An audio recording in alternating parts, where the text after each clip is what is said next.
আসসালামু আলাইকুম। শেয়ার করছি 3টি ভিন্ন স্বাদের ভীষণ মজাদার আমের আচার রেসিপি, যা খুব সহজেই আপনারা বাসায় তৈরি করে নিতে পারবেন।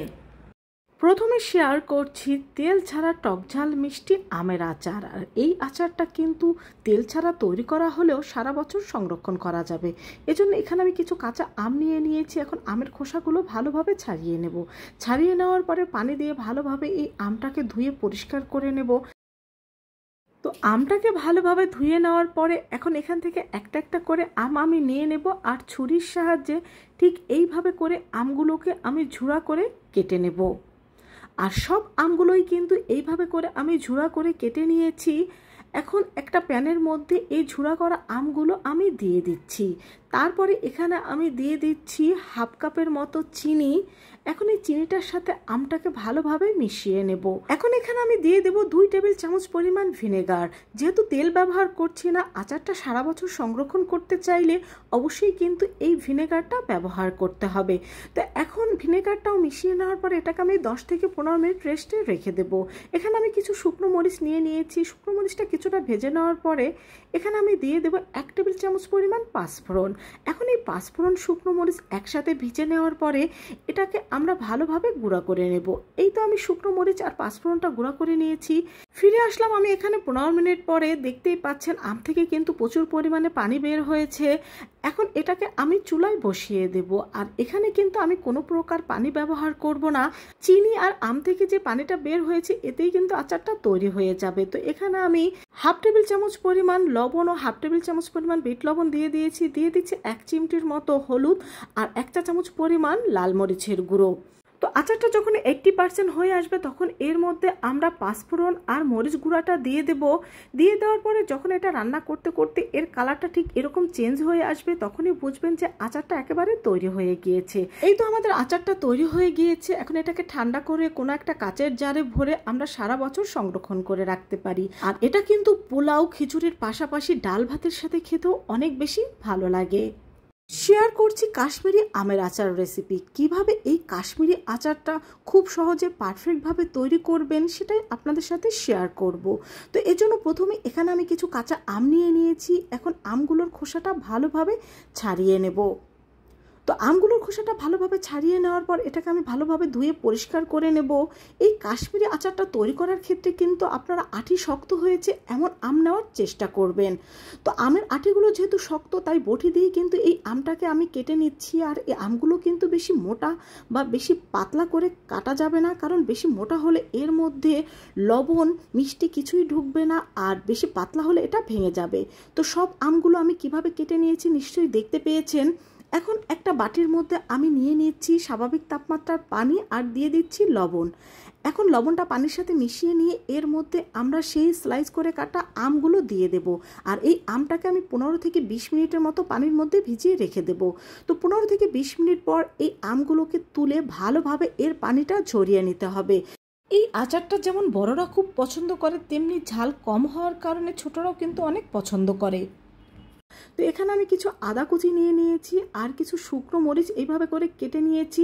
আর শুকনো মরিচের ভিতর থেকে কিন্তু আমি বিচিটা ফেলে দিয়েছি। তো চুলায় একটি প্যান বসিয়ে তার মধ্যে আমি দিয়ে দিচ্ছি 1.5 কাপ পরিমাণ চিনি, আর তার মধ্যে দিয়ে দিচ্ছি হাফ কাপ পরিমাণ পানি। এখানে হাফ কাপের চাইতে বেশি পানির প্রয়োজন নেই, কারণ আম থেকে কিন্তু এমনিতে অনেকটা পানি বের হবে। তো যখনই এইভাবে করে চিনিটা ফুটে উঠবে এর মধ্যে আমি দিয়ে দেব আদা কুচি। আদা কুচিটা 2 মিনিট জাল করার পরে এর মধ্যে আমরা সেই পানি ঝরানো কাঁচা আমগুলো দিয়ে দেব। তো আমগুলো দিয়ে দেওয়ার পর এখন এই চিনির শিরার সাথে আমটাকে কিন্তু আমি ভালোভাবে মিশিয়ে নেব। আর কিছুক্ষণ জাল করার পরেই দেখবেন আম থেকে প্রচুর পরিমাণের পানি বের হচ্ছে। এই তো দেখতেই পাচ্ছেন আম থেকে কিন্তু প্রচুর পরিমাণের পানি বের হচ্ছে। আর এটা যখন প্রায় 50% সিদ্ধ হয়ে আসবে তখনই কিন্তু এটাকে হালকা হাতে নেড়ে দিতে হবে, বেশি নাড়াচাড়া করা যাবে না। এখন এই আচারটা কিন্তু প্রায় 90% সিদ্ধ হয়ে গিয়েছে। এর মধ্যে দিয়ে দিচ্ছি আমি স্বাদ মতো লবণ, দিয়ে দিচ্ছি সেই শুকনো মরিচ কুচি। এখন এটাকে আলতো হাতে ভালোভাবে আমি মিশিয়ে নিচ্ছি। বেশি নাড়াচাড়া করলে কিন্তু আমটা একেবারে ভেঙে যাবে। তো এটাকে মিশিয়ে নেওয়ার পর এখন আমি দিয়ে দিচ্ছি 3 টেবিল চামচ পরিমাণ ভিনেগার। সারা বছর সংরক্ষণ করতে চাইলে এখানে অবশ্যই ভিনেগারটা ব্যবহার করতে হবে। আর যদি আপনারা সাথে সাথে খেয়ে ফেলতে চান সেক্ষেত্রে এখানে ভিনেগার না দিলেও হবে। তো ভিনেগারটা দিয়ে দেওয়ার পর 2 মিনিট জাল করার পর এটাকে চুলা থেকে আমি নামিয়ে নিয়েছি। আর এখন তোমাদের এটা সার্ভ করে দেখিয়ে দিচ্ছি। দেখো কতটা লোভনীয় হয়েছে আমাদের এই কাশ্মীরি কাঁচা আমের আচার। আশা করছি এই রেসিপিটি ফলো করে তোমরাও পারফেক্টভাবে এই কাশ্মীরি আমের আচারটা তৈরি করে নিতে পারবে। আর ভালো লাগলে অবশ্যই তোমার বন্ধুদের সাথে শেয়ার করবে। কক্সবাজারের বার্মিজ আচার আমরা কিন্তু সবাই খুবই পছন্দ করে থাকি। তো বাসায় কিভাবে এই বার্মিজ আচারটা খুব সহজে তৈরি করে নেবেন সেটাই শেয়ার করব। এজন্য প্রথমে এখানে আমি কিছু কাঁচা আম নিয়ে নিয়েছি। এখন এই আমগুলোর খোসাটা আমি ভালোভাবে ছাড়িয়ে নেব। তো খোসাটা ছাড়িয়ে নেওয়া হয়ে গেলে এই আমটাকে কিন্তু ভালোভাবে ধুয়ে পরিষ্কার করে নিতে হবে। তারপরে একটা একটা করে আম নিয়ে ঠিক আমের মাঝ বরাবর এইভাবে করে এটাকে আমি কেটে নেব। আর এই আচারটা তৈরি করার ক্ষেত্রে চেষ্টা করবেন আঁটি শক্ত হয়েছে এমন আম নেওয়ার। যেহেতু আঁটি শক্ত হয়েছে এমন আম আমি নিয়ে নিয়েছি তাই বটি দিয়ে কিন্তু এই আমটাকে কেটে নিচ্ছি। তবে লক্ষ্য রাখবেন এই আমটা যেন বেশি মোটা বা বেশি পাতলা করে কাটা না হয়। মিডিয়াম থিকনেস করে এইভাবে করে আমগুলো স্লাইস করে কেটে নিতে হবে। এখন এই আমগুলোকে আমি একটা প্যানের মধ্যে নিয়ে নিচ্ছি। আর তার মধ্যে দিয়ে দিচ্ছি 1 কাপ পরিমাণ চিনি আর দিয়ে দিচ্ছি 4 টেবিল চামচ পরিমাণ ভিনেগার। এখানে ভিনেগারের পরিমাণটা একটু বেশি ব্যবহার করতে হবে। এখন চিনি ভিনেগারের সাথে আমটা ভালোভাবে মিশিয়ে 15 থেকে 20 মিনিট রেস্টে রেখে দেব। এখানে আমি বার্মিজ আচারের জন্য স্পেশাল একটি মশলা তৈরি করে নেব। এজন্য এখানে শুকনো মরিচ, দারচিনি, এলাচ আর তেজপাতা নিয়ে নিয়েছি। এগুলোকে সামান্য ভেজে নেওয়ার পরে আমি দিয়ে দিচ্ছি 1.5 টেবিল চামচ পরিমাণ পাঁচফোড়ন। এখন সব উপকরণ একসাথে ভেজে নেওয়ার পর এটাকে আমরা ভালোভাবে গুঁড়া করে নেব। এই তো এটাকে ভালোভাবে গুঁড়া করে নিয়েছি। আর এখানে ফিরে আসলাম আমি 20 মিনিট পরে। 20 মিনিট পরে এই আম থেকে কিন্তু প্রচুর পরিমাণের পানি বের হয়েছে, আপনাদের দেখিয়ে দিচ্ছি দেখুন। আর এটা জাল করার সময় কিন্তু আরও অনেক পানি বের হবে, তাই এখানে আমি কোনো এক্সট্রা পানি ব্যবহার করব না। তো এখন এটাকে আমি চুলায় বসিয়ে দিয়েছি আর দেখতেই পাচ্ছেন এর থেকে কিন্তু প্রচুর পানি বের হয়েছে। আর এটা দিয়ে কিন্তু আমার আচারটা তৈরি হয়ে যাবে।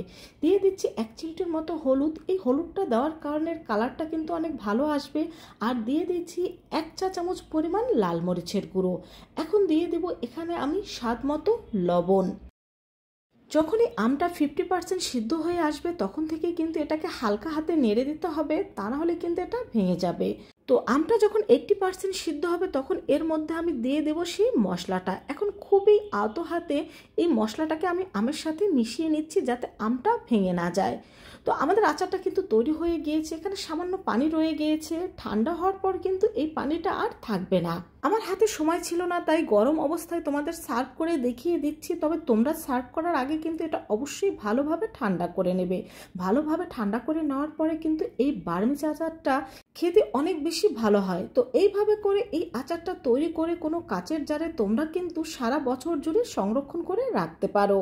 আর ভিডিওটি ভালো লাগলে অবশ্যই তোমার বন্ধুদের সাথে শেয়ার করবে যেন তারাও এইভাবে এই বার্মিজ আচারটা তৈরি করে নিতে পারে।